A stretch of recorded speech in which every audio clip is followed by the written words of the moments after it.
안녕하십니까. 시장공감텐 시작합니다. 이번 주 또 굵직한 이벤트 가운데 하나인 미국의 중간선거가 이제 시작이 되죠.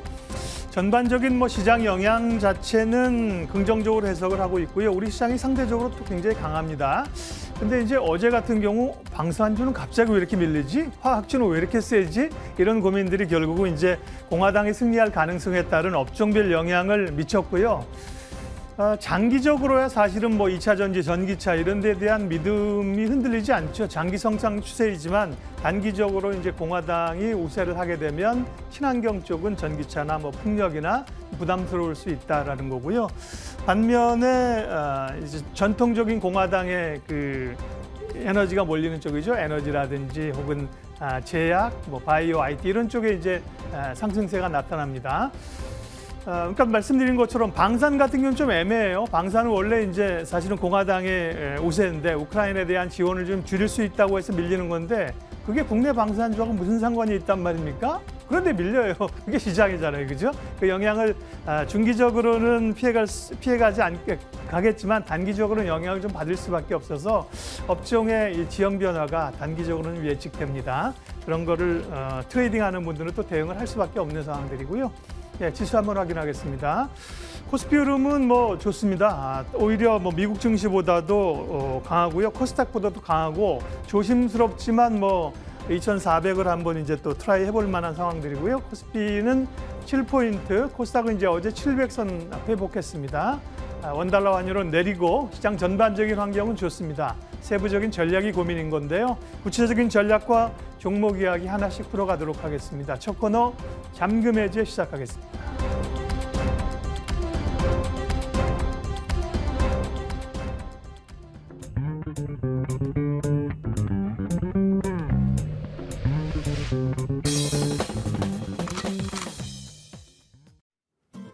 시장에서는 주도주의 2차 전지가 탄력을 잃어가고 있다는 점에 많은 이들이 걱정하지만 조금 전에 확인해 주셨던 대로 선거 영향을 좀 빼놓을 수가 없을 것 같습니다. 많이 올랐던 데에 대한 차익 실현 물량도 CPI나 선거 결과 보기 전에 조금 영향을 미쳤다라는 평가가 나오는데요. 관련한 내용 같이 점검을 해보면서 오늘 비밀을 풀어볼 종목들까지 전략 챙겨보도록 하겠습니다. 오늘 사영관 차장이 함께합니다. 어서 오세요. 네, 안녕하세요. 네, 차장님과 시장 분위기 짚어보겠습니다. 오늘 시장이 상승불을 켜고 있는 것엔 이 삼성전자의 역할을 빼놓을 수가 없을 것 같아요. 네. 2% 이상 올라가고 있습니다. SK하이닉스도 2% 이상의 상승인데 중국은 아니라고 하지만 리오프닝 기대가 영향을 주고 있습니다. 반도체 재고 소진에 대한 기대감 작용이 되고 있고요.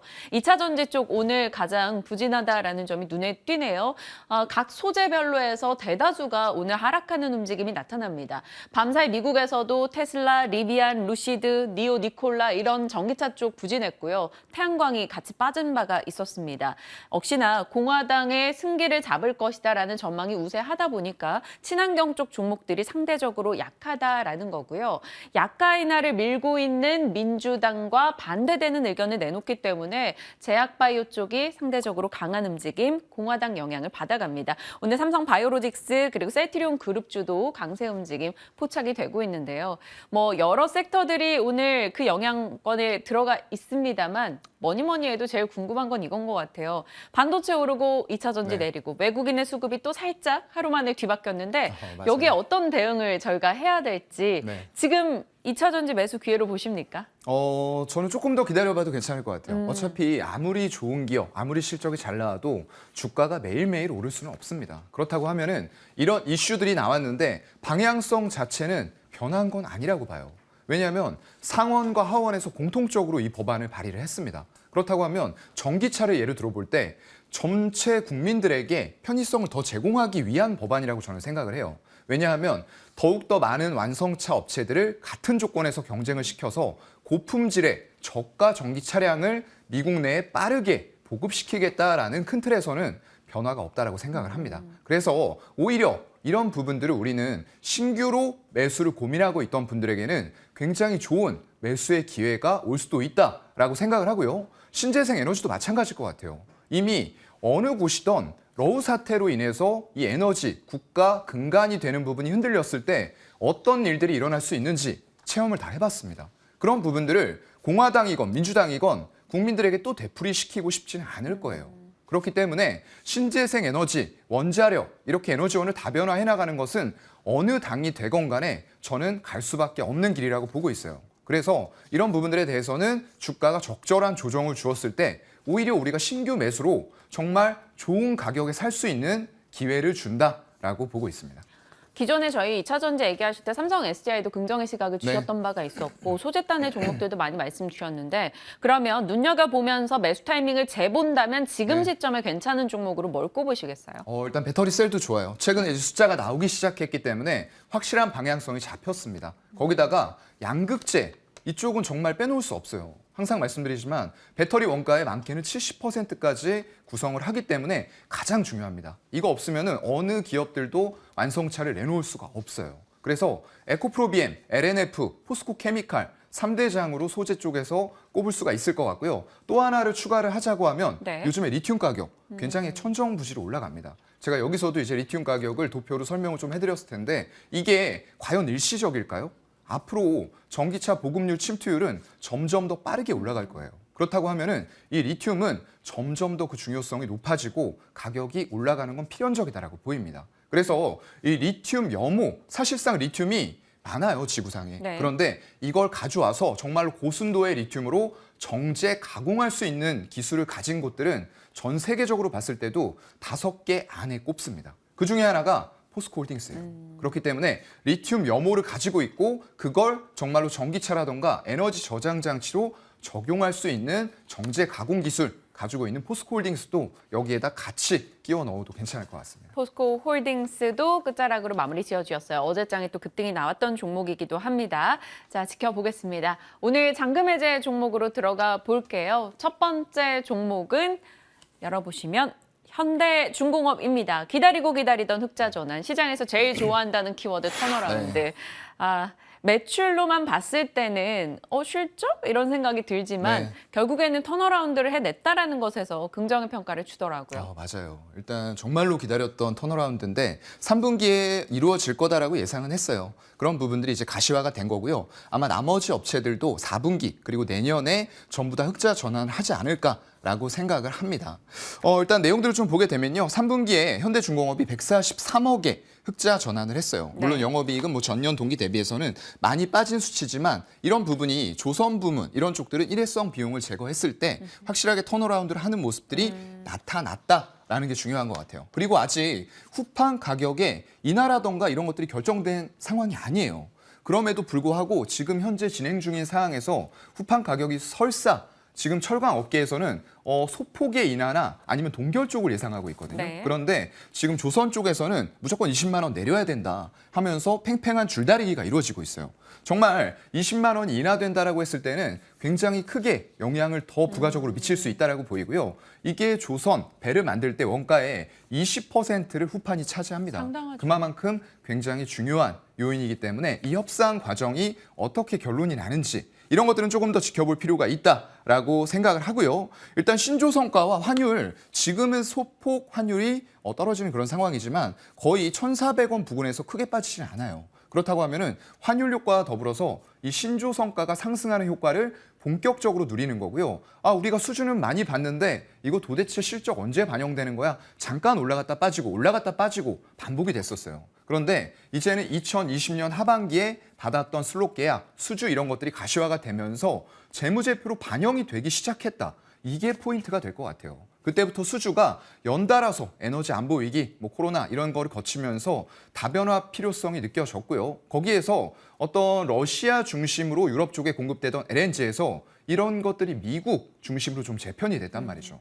그래서 이런 것들로 인해서 일단은 저가 물량은 23년 상반기 중에 거의 다 소진이 될 예정이에요. 그렇다고 봤을 때는 대량 수주 확보하면서 이런 부분들이 결국은 실적의 호전으로 분기마다 이어질 가능성이 높다라고 보고 있습니다. 조선업 자체에서 우리가 가지고 있었던 고질적인 발목 잡았던 요인 저가 수주를 어느 정도 탈피할 수 있다는 점이 지금 흑자 전환한 실적에 좀 더 힘을 실어준다는 겁니다. 그럼 다음 포인트, 다른 조선사 대비 어느 정도 경쟁력을 갖고 있는가라는 게 중요할 것 같아요. 타 조선사 대비 현대중공업을 픽해야 되는 이유는 뭘까요? 일단은 가장 빠르게 흑자 전환했다라는 것만 봐도 우리 조선업계에서 선두권으로 가고 있는 업체다라는 건 분명할 거고요. 기자재 내재화시키고 또 이게 규모가 있는 쪽에 규모의 경제 효과가 나타납니다. 대량 구매로 인해서 원가 경쟁력을 확보할 수 있다는 점이 또 크게 작용을 할 수가 있을 것 같아요. 그런 부분에서 수익성 개선이 가장 빠르게 이루어졌다라는 게 이제 수치로 나타난 거고요. 아까 말씀드렸는데 잠깐 유럽 쪽의 LNG 수입 인프라 확대가 수요되고 있습니다. 이제 점점적으로 확대 수요가 일어나고 있고요. 거기에서도 부유식 재기와 설비가 기술력을 보유한 업체들에게 수혜를 줄 수 있는 가장 중요한 포인트로 또 떠오르고 있어요. 그걸 지금 현대중공업이 가장 잘할 수 있다라는 부분들이고요. 또 하나의 리스크를 피해갈 수 있는 요인. 이런 것들은 러시아 그리고 드릴십 관련된 리스크에서도 다른 경쟁사 대비해서 좀 자유롭다라는 부분들이 또 하나의 포인트가 될 것 같고요. 네. 일단 22년 3분기 말로 봤을 때 수주 잔고가 270억 달러 수준이에요. 이건 조선과 해양을 전부 다 합친 규모고요. 목표 대비 달성률이 106%입니다. 9월 말에 이미 100%를 넘어섰어요. 그러면서 23년 예상 매출액 대비했을 때 3년치 일감을 확보한 것으로 추정이 되고 있습니다. 일단 23년도에는 영업이익률이 이제 점점 개선되면서 더 올라갈 거예요. 한 4%포인트 정도가 더 추가적으로 개선될 것으로 보이고요. 엔진 기계가 특히나 아직까지 규모가 큰 건 아니지만 굉장히 호전적인 실적을 보여줄 것 같아요. 12% 이상의 영업이익률 개선이 있을 것으로 보이고요. 해양 플랜트, 최근에 이쪽도 발주가 많습니다. 7.5%의 호전이 되면서 모든 부문이 다 좋아지는 이런 환경들이 결국은 23년에 그리고 24년에도 지속적인 실적의 상향을 만들어갈 가능성이 높을 것 같다라고 보고 있습니다. 이렇게 좋은 얘기만 저희가 할 수 없습니다. 리스크 네. 요인도 점검을 해봐야 돼요. 조선 쪽에 요즘에 뭐 파업 관련한 키워드도 많이 들리죠. 네. 성과 상승 둔화 얘기도 있습니다. 그리고 발주가 둔화될 수 있다라는 리스크도 지적이 맞아요. 돼요. 어찌됐건 경기 침체 이슈가 떠오르기 네. 때문인데요. 맞습니다. 이런 것들은요? 글쎄요, 일단은 성과 하락 그리고 발주 둔화 이런 것들이 있을 수 있다라고 가정은 하는 게 맞는 것 네. 같습니다. 너무 좋은 것만 보면 안 될 것 같고요. 이런 부분들 충분히 좀 체크를 해야 될 것 같습니다. 여기 지금 보시면은 주간 클락슨 성과 동향인데요. 이게 클락슨 성과 인덱스 기준으로 9월 2주에 피크를 찍었다가 지금은 살짝 내려왔어요. 그런데 둔화돼. 다시 회복되고 있어요. 또 그만큼 이런 성과가 지속적으로 올라가는 모습들이 계속 관측이 되고 있다는 거죠. 이런 식으로 잠깐 꺾이는 흐름들이 나오긴 합니다. 하지만 이게 지속적이지는 않다는 거예요. 그래서 여전히 이런 선박들에 대한 발주 수요는 견조하다라고 보는 게 맞을 것 같고요. 만약에 후판 가격 네. 인하 협상이 잘 안 되면요? 그거 안 된다고 하더라도 이미 후판 가격이 인하되지 않은 상황에서 영업이익이 흑자 전환을 했거든요. 그런 부분들은 부가적인 요소로 보는 게 맞을 것 같아요. 하지만 점진적으로 후판 가격이 안정화될 거다라는 부분들은 철광석 가격이 굉장히 많이 떨어지고 있어요. 그런 부분들, 이런 부분들 보이시죠? 네. 4월 대비했을 때 굉장히 큰 폭으로 떨어졌는데 이런 것들이 원자재 가격 꼭 감안하더라도 다른 원자재가 가격이 많이 올라갔기 때문에 철강 업계에서는 가격을 동결하거나 소폭만 인하하는 게 맞다라고 하는데 중국의 철광석 가격 이런 것들 봤을 때에는 일단 인하 가능성은 플러스 알파 요인으로 보는 게 맞을 것 같습니다. 그렇다면 현대중공업의 가격 설정을 저희가 어떻게 해봐야 될지 궁금합니다. 오늘은 한 보합권에서 11만 4천 원권 거래가 되고 있거든요. 네. 바닥권에서 살짝 돌린 상황, 목표 라인 어느 정도 설정하세요? 저는 일단 10만 원 부근까지 기회를 준다라고 했을 때는 분할 매수 적절할 것 같고요. 목표가는 일단 15만 원 살짝 아래쪽으로 잡아놓고 혹시나 실적이 생각보다 빠르게 개선되는 모습이 나온다라고 했을 때는 추가 상향도 가능하겠다는 말씀 같이 드리겠습니다. 네, 알겠습니다. 현대중공업 10만 원권에서 분할 매수 관점으로 대응해보자라고 의견 주셨고요. 목표 라인 설정해 주셨으니까요. 저희 관심 두고 한번 보겠습니다. 다음 종목으로 가겠습니다. 태광인데요. 실적 파티 시작되는 것인가? 태광에 대한 관심도야 뭐 워낙 다들 높으신데 대표적인 피팅사 중에 하나입니다. 네. 첫 번째 포인트 열어볼게요. 실적 성장기. 과거에 피팅사가 막 코스닥 총 상위를 차지하던 네. 영광을 누리던 시절도 있었는데 그 영광이 좀 물러갔다가 올해 들어서 많이 부각이 좀 되고 있어요. 맞아요. 에너지가 귀해졌기 때문인데. 네. 태광의 포인트 잡아주시죠. 네, 정말로 뭐 반가운 일은 아니지만 러우 사태로 인해서 이런 급격한 LNG선의 발주 그리고 관련된 기자재 이런 것들의 수혜를 받은 그런 종목입니다. 지금 여기 보시면 이제 굉장히 피팅이 도대체 뭐냐라고 말은 많이 들으셨는데 궁금해하시는 분들이 많아서 제가 사진을 좀 가져왔어요. 네. 이런 식으로 굉장히 큽니다. 여기 사람 서 있는데 거의 뭐 키의 3배 정도 되죠. 굉장히 크게 이렇게 작게도 들어가지만 범용으로 어느 산업에나 플랜트, 조선, 해양 이런 쪽에 범용으로 쓰일 수 있는 제품이다라고 보시면 될 것 같고요. 이 이외에도 뭐 엘보, 티, 리듀서, 캡 이런 쪽으로 굉장히 많은 종류의 피팅 제품들이 있어요. 네. 그중에서도 태광이 주로 하는 거는 용접용 피팅입니다. 그쪽은 이제 계측관의 관의 흐름 자체를 잡아주는 주 기자재라고 보시면 될 것 네. 같고요. 그 밑쪽으로 이제 용접용이 아닌 쪽들은 그 관 내에서의 어떤 흐름을 잡아주는 부기자재 이런 쪽으로 보시면 될 것 같아요. 그래서 글로벌 LNG 수출 시장이 아까도 이제 현대중공업에서 말씀드렸지만 미국 중심으로 재편이 되고 있어요. 네. 그렇다 보니까 유럽이 더 이상 이제 러시아에만 의존할 수 없다. 이거 단일화해서는 우리 정말로 추운 겨울, 얼어 죽는 겨울이 될 수 있다라고 생각을 하는 거죠. 그렇다 보니까 미국, 중동 이런 쪽들로 눈을 돌리면서 LNG 터미널과 선박의 투자가 동반 증가되고 있는 그런 모습들이 나오는 거고요. 독일이 이번에 발표한 내용들을 보면은 러시아산 LNG 수입의 70%를 대체 가능한 수입 터미널 4곳을 건설하겠다라고 계획을 밝혔습니다. 그렇다면은 당연히 관련된 선박의 발주도 증가세로 갈 수밖에 없고요. 그런 쪽에서 가장 크게 지금 전 세계적으로 봤을 때 이 용접용 피팅 쪽에서 하고 있는 기업들은 전 세계로 봤을 때도 4개 정도밖에 없어요. 물론 시장 규모가 엄청나게 큰 건 아니지만 이렇게 발주가 몰릴 때에는 정말 큰 수혜를 받을 수 있을 정도로 이미 구조조정이 끝나 있는 그런 상황이고요. 우리나라에 정말 이런 기업이 2개나 있죠. 태광 말고 성광밴드 같은 기업도 같이 있습니다. 그래서 일단 영업이익이 전년 대비해서 한 50% 이상 성장을 할 것 같아요. 380억 이상 예상이 되고 있는 그런 상황이고요. 2023년도에도 거의 2,900억에 달하는 매출과 거의 한 600억 정도 되죠. 600억에 달하는 영업이익인데 이건 시간이 갈수록 더 높아질 가능성도 있다라고 보고 있습니다. 과거에 막 전성기 누리고 나서 유가 떨어지면서 이런 플랜트 관련 발주가 떨어졌을 때 네. 많은 피팅사가 파산을 했다라고 들었어요. 맞아요. 그래서 네. 남아있는 업체들이 거의 독과점 형태인데 그게 바로 두 번째 키워드입니다. 태광과 조금 전에 말씀 주신 성광밴드 그리고 또 외국 업체 2개 이렇게 네. 4개가 완전 독과를 하고 맞아요. 있더라고요. 네, 이게 아까 사진 잠깐 보셨지만 만들기가 쉬워 보인다고 말씀하시는 분들도 있어요. 근데 이게 정말로 진입 장벽이 굉장히 높습니다. 워렌 버핏이 좋아하는 거죠. 이게 해자, 경제적인 해자 부분들이 있기 때문에 쉽게 진입할 수 없다라는 부분들이 포인트가 또 하나가 될 것 같아요. 그러면서 아까 말씀드렸던 대로 용접용, 주배관에서는 이걸 할 수 있는 업체들 많지 않습니다. 그런데다가 우리가 조금 더 시야를 넓혀서 본다라고 하면은 개장용 쪽이라고 있어요. 이제 주배관 내 흐름을 조절하는 건데 하이로코리아, BMT 이런 쪽들도 같이 보시면 좋겠지만 일단은 주기자재가 먼저입니다. 이쪽 성광밴드, 태광 먼저 보시는 게 맞을 것 같고요. 유가 급등하면서 에너지 밸류 체인의 변화가 많이 생겼어요. 거기다가 정유화, 플랜트 이런 쪽들까지 발주가 나오고 있기 때문에 이런 부분들 종합적으로 봤을 때에는 실적 상향의 흐름이 당분간 이어질 수밖에 없는 구조적 성장기로 들어왔다라고 생각이 됩니다. 네.